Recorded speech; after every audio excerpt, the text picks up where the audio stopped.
নমস্কাৰ, এটা নতুন ভিডিঅ'লৈ আপোনালোকক পুনৰবাৰ স্বাগতম জনাইছোঁ। আশা কৰোঁ আপোনালোক সকলো ভালে কুশলে আছে আৰু আপোনালোকৰ আশীৰ্বাদত মই বৰ্তমান আজিৰ এই সময়লৈকে ভালে কুশলে আছোঁ। মই 13 আৰু 14 তাৰিখে তিতাবৰ আৰু শিৱসাগৰলৈ বুলি গৈছিলোঁ। 13 তাৰিখে তিতাবৰত নিমন্ত্ৰণ আছিল আৰু 14 তাৰিখ যোৱাকালি আছিলে শিৱসাগৰৰ অঞ্জলি ফুকন বাইদেউৰ নিমন্ত্ৰণ। তেখেতৰ ঘৰলৈ মই আগতেও গৈছোঁ এবাৰ আৰু অকণমান ঘৰুৱা সম্পৰ্কও হৈ গৈছে। কালি তেওঁলোকৰ ঘৰত পাঠৰ বাবে নিমন্ত্ৰণ আছিল। মই প্ৰথমৰ পৰাই তেওঁলোকৰ সৈতে যোগাযোগত আছিলোঁ যদিও তেওঁৰ ঘৰত মানে তেনেধৰণৰ শুভ অনুষ্ঠান ভাগ হোৱা নাছিল যদিও আমাৰ খুব ভাল সম্পৰ্ক গঢ়ি তুলিছিলে। যোৱাকালি তেখেতসকলো অনুষ্ঠান ভাগ কৰিলোঁ আৰু ৰাতি ঘৰলৈ বুলি আহিলোঁ।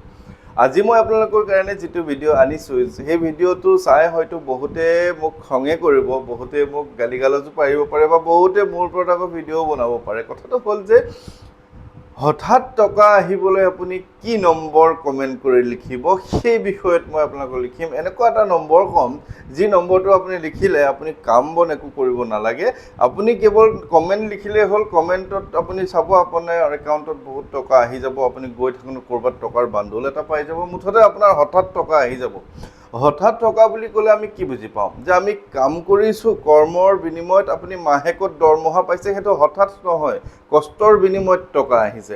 বা আপুনি ব্যৱসায় এটা কৰিছে, তাৰ বিনিময়ত আপোনাৰ টকা আহিছে, আপুনি ক'ৰবাত কিবা এটা খটুৱাইছে, তাৰ বিনিময়ত টকা আহিছে, নহয় জানো? আজি মই এটা ভিডিঅ' আপোনালোকৰ কাৰণে প্ৰস্তুত কৰিছোঁ। যদি ইউটিউবে আপোনালোকে যদি ভাবে যে এই ভিডিঅ'টো ভাল লাগিছে, মই চাওঁ, আপুনি যদি চায়, আপুনি যদি কোনোবা এজনক প্ৰেৰণ কৰে, আপুনি যদি এটা ভাল কমেণ্ট লিখে, মই যে কষ্ট কৰিছোঁ, এটা ৰুম বনাইছোঁ, এটা মাইক কিনিছোঁ, এটা মোবাইল ভাল কিনিব লগা হৈছে ভিডিঅ'টো বনাবলৈ, তাৰমানে মই খৰচ কৰিছোঁ, তাৰ বিনিময়ত আপোনালোকক দুটামান ভাল কথা মই শিকাবলৈ যত্ন কৰিছোঁ। তাৰ বিনিময়ত আপুনি যদি ভিডিঅ'টো চায়, তেনেহ'লে ইউটিউবৰ ফালৰ পৰাই হওক বা ফেচবুকৰ ফালৰ পৰা হ'লেও মোক কিবা এটা টকা তেওঁলোকে দিব। তাৰমানে মই কষ্ট কৰিছোঁ, কষ্টৰ বিনিময়ত মই টকা পাইছোঁ। হঠাৎ টকা ক'ৰ পৰা আহিব? হঠাৎ মানে আপুনি গৈ আছে, কেতিয়াবা 10 টকা 20 টকা পাই লোৱাটো বেলেগ কথা, কিন্তু হঠাৎ টকা আহি যায় মানে আপোনাৰ কোনো ধৰণৰ এক্সপেক্টেশ্যন নাই, কোনো ধৰণৰ আশা কৰাই নাই। আপুনি কমেণ্ট এটা লিখিছে, পিছ মুহূৰ্তত আপোনাৰ হঠাৎ একাউণ্টত পইচা সোমাই গৈছে, হঠাৎ টকা।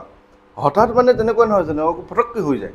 এতিয়া এই কথাটো আজিকালি ফেচবুকতে হওক বা ইউটিউবত বহুত বেছি পৰিমাণে দেখা পোৱা যায়। হঠাৎ টকা পাবৰ কাৰণে এইটো লিখি দিয়ক, এইটো নম্বৰ লিখক, 108 লিখক, 305 লিখক, 302 লিখক, 4টা 1 2 3 4 5 6 7 8 এনেকৈ কিবা কিবি নম্বৰ আহি থাকে। এতিয়া সেই কথাখিনি কোনে সেই বিষয়টো প্ৰচাৰ কৰে, কোনে কি সাধনা কৰি সেই নম্বৰকেইটা উলিয়াই লয়, মই সেই বিষয়ে নাজানো। কিন্তু কোনোবা লোকে আজিলৈকে কোনো লোকে তেনেধৰণে কমেণ্ট লিখি কৰ্ম নকৰাকৈ টকা পাইছে নেকি মোক আপোনালোকে জনাব। কাৰণ আপোনালোকে হয়তো আশাত কমেণ্ট কৰি দিছে, কোনোবা এজনে যদি তেনেধৰণে লিখি দিয়ে, তাৰ তলত আপুনি কমেণ্ট হয়তো আপুনি কৰিছে, কাৰণ আমি সকলো মানুহে আশাবাদী। ময়ো আশাবাদী যে হঠাৎটো টকা আহি গ'লে মোৰো ভাল। আপোনাৰ যদি হঠাৎ টকা আপুনি আহি যায়, কেৱল আপুনি কি কৰিব লাগে যে আপুনি নম্বৰটোহে লিখিব লাগে কমেণ্টত, আপোনাৰো ভাল। এতিয়া ফেচবুক নথকাৰ সময়ত কেনেকুৱা ধৰণৰ হৈছিলে? ফেচবুক নথকাৰ সময়ত হঠাৎ টকা আহিবলৈ নম্বৰখিনি কেনেধৰণে বিলাইছিলে তেওঁলোকে? নম্বৰখিনি তেওঁলোকে ক'ৰবাত বিলাবতো লাগিব যে এই নম্বৰটো ক'ৰবাত কৰক। এতিয়া কমেণ্ট মানে কি? ফেচবুকত আমি কমেণ্ট লিখিছোঁ, কমেণ্ট লিখিলেই আমি টকা পাই যাম, সেই ধাৰণাটো আচলতে ভুল। টকা পোৱাৰ কথাটো এইটোৱেই, মই আগৰ পৰাই আপোনালোকক কওঁ যে কৰ্ম, মই আজি এই ৰুমটোত য'ত বহি আছোঁ তাৰ সন্মুখত মোৰ দোকানখন আছে। সেই দোকানখনত মোৰ এজন কৰ্মচাৰী আছে, মই দোকানখনৰ পৰা অৰ্জন কৰোঁ, সেই উপাৰ্জনৰ পৰা তেওঁক দৰমহা দিওঁ, তাৰ পৰা মই কিবা এটা পাওঁ। বা মই ভিডিঅ' বনাইছোঁ, আপোনালোকে মোক দিছে, কিবা এটা চাইছে কাৰণে কিবা এটা উপাৰ্জন কৰিছোঁ, সেইটো হৈছে কষ্টৰ বিনিময়ত টকা পাইছোঁ। বা আপুনিও কৰ্ম কৰিছে, মাহটোৰ মূৰত দৰমহা পাইছে, আপুনি দোকান খুলিছে, আপুনি কিবা এটা পাইছে, মুঠতে আপুনি কষ্ট কৰিছে। কিন্তু কমেণ্ট লিখিলে যদি হঠাৎ টকা আহি গ'লহেঁতেন, গোটেই পৃথিৱীৰ মানুহবোৰ দেখোন কোটিপতি হৈ গ'লহেঁতেন। গতিকে সেই ধাৰণাবিলাক সেই ভ্ৰান্ত ধাৰণাবোৰ আমি এৰিবলৈ সময় হৈছে। যদি কোনোবা লোকে সঁচাকৈয়ে কিবা এটা সাধনাৰ বলত, আজিকালি নিউমাৰলজি বা সংখ্যাতত্ত্ব আছে, সেই যোগেদি সঁচাকৈয়ে যদি তেনেধৰণে কিবা কৰিব পাৰিছে, সেইটোতো খুবেই ভাল কথা।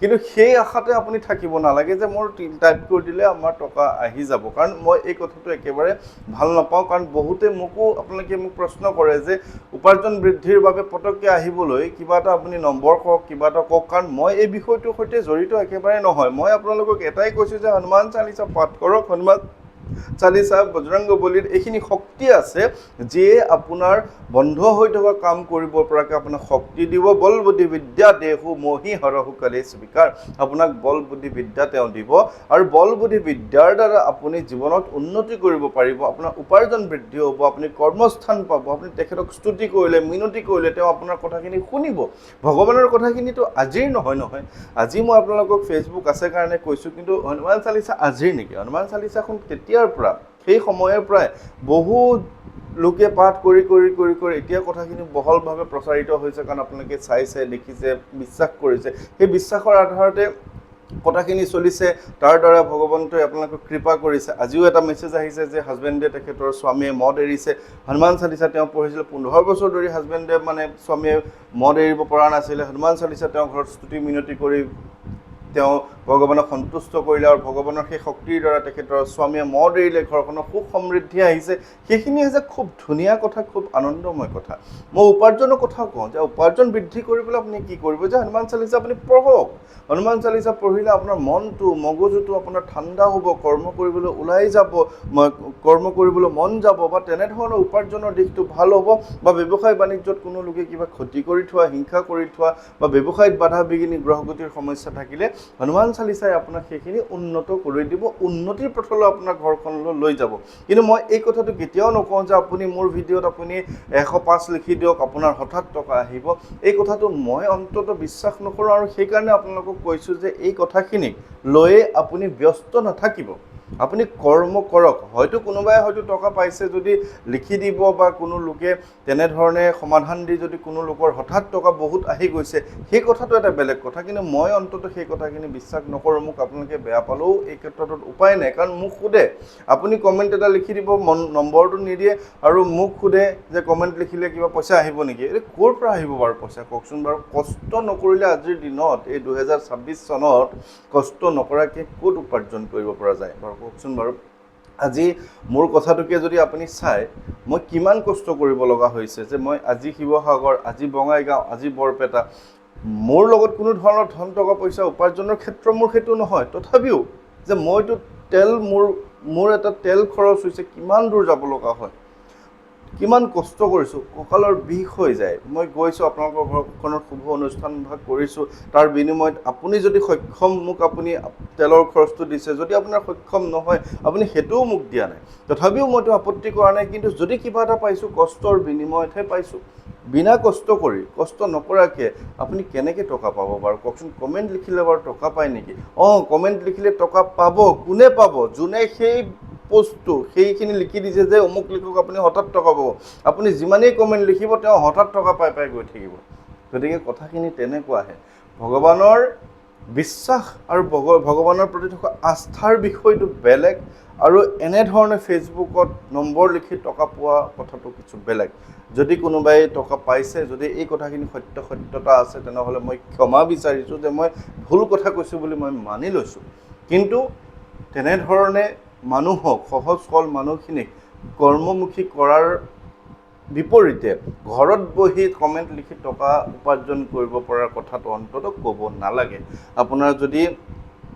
জ্যোতিষ শাস্ত্ৰৰ প্ৰতি ভাল পোৱা আছে আপুনি যদি সঁচাকৈ প্ৰকৃতাৰ্থত এগৰাকী সংখ্যাতত্ত্ববিদ এগৰাকী জ্যোতিষী তেনেহ'লে মানুহক কৰ্ম কৰিব পৰা প্ৰেৰণা দিয়ক আৰু আজিৰ পৰা আপোনালোকে তেনেধৰণৰ কমেণ্টৰ ওপৰত ভৰসা নকৰি হয় আপুনি লিখক কমেণ্ট লিখি দিয়ক আপুনি কথা নাই কিন্তু কৰ্ম কৰক আপুনি হঠাৎ বেংকত টকা আহিব বুলি আপুনি ঘৰত বহি নাথাকিব গতিকে মই এই বিষয়টো এইকাৰণে ক'ব লগা হ'ল যে বহুতেই মোক সোধে আৰু ময়ো দেখি থাকোঁ মোৰ লগৰ বন্ধু বৰ্গ বা মোৰ লগত জড়িত বহু লোকে সেই তেনেধৰণৰ হেৰিত কমেণ্ট লিখি দিয়ে 555 333 1278 এইবোৰ কি কথা বাৰু কওকচোন বাৰু গতিকে ভিডিঅ'টো শ্বেয়াৰ কৰি দিব কাৰণে এইকাৰণে কৈছোঁ যে মানুহে বুজি পাব লাগে কিছুমান আমি অলপ বেলেগ ধৰণৰ হেৰিত সোমাই গৈছোঁ গতিকে ভালে থাকক আপোনালোকৰ ভালৰ কাৰণে মই এইখিনি কৰি আছোঁ আৰু আপোনালোকৰ বাবে যথেষ্ট কষ্টও কৰিছোঁ আপোনালোকৰ ভালো হৈছে আপোনালোকে চাবচোন কমেণ্টসমূহত মোক লগ পোৱা মানুহসকলে কিমান তেওঁলোকৰ জীৱনত উন্নতি হৈছে তেওঁলোকৰ ঘৰখনত কিমান প্ৰশান্তি লাভ কৰিছে সেইখিনি আপোনালোকে চাওক মই কষ্ট কৰিছোঁ মই খুব আশাৰে তেওঁলোকৰ ঘৰত কৰ্মভাগ কৰি দিছোঁ আৰু সেইখিনি ভগৱন্তই শুনি তেওঁলোকক কৃপা কৰিছে। কথাখিনি সিমানেই, ভগৱানৰ কৃপাহে মাথো। ভগৱানৰ কৃপা অবিহনে, ভগৱানৰ ইচ্ছা অবিহনে গছৰ পাত এটাও লৰিব নোৱাৰে।